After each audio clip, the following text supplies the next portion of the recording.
గుంటూరు 25వ division Shri Lakshminagar TDP office నందు గాలం వెంకటేశ్వర ఆధ్వర్యంలో వికాస్ హాస్పిటల్ వారిచే ఉచిత మెగా వైద్య శిబిరం ఏర్పాటు చేశారు. ఈ కార్యక్రమానికి ముఖ్య అతిథిగా పశ్చిమ నియోజకవర్గ ఎమ్మెల్యే గళ్ల మాధవి హాజరయ్యారు. ఈ సందర్భంగా ఆమె మాట్లాడుతూ వైద్య శిబిరం నందు ఉచిత ఓపీ, బీపీ, షుగర్, ఈసీజీ, ఎముకల సాంద్రత మొదలైన పరీక్షలు నిర్వహించారు. అనంతరం వారికి ఉచిత మందులు పంపిణీ చేయడం జరిగిందని అన్నారు.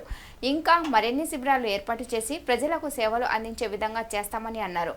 వికాస్ హాస్పిటల్ టీం మంచిగా పనిచేస్తున్నారని, అంతేకాకుండా పేషెంట్స్ హాస్పిటల్లోకి ఎంటర్ అయిన దగ్గర నుంచి మంచి సర్వీస్ గైడెన్స్ ఇస్తున్నారని అన్నారు. పేషెంట్లను బాగా చూసుకుంటున్నారని, ఫెసిలిటీస్ కూడా చాలా బాగున్నాయని, ప్రతి ఒక్కరు కూడా ఈ అవకాశాన్ని సద్వినియోగం చేసుకోవాలని అన్నారు.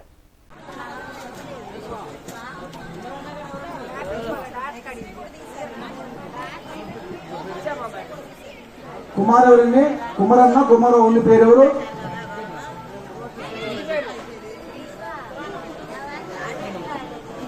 పురాణమ్మ అంట పేరు. పురాణమ్మ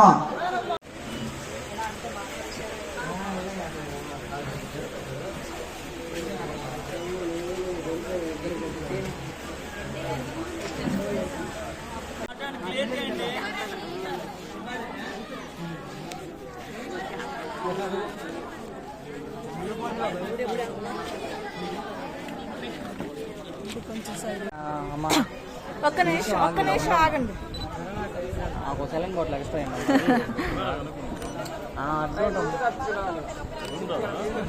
రూమ్ వచ్చిందిలే.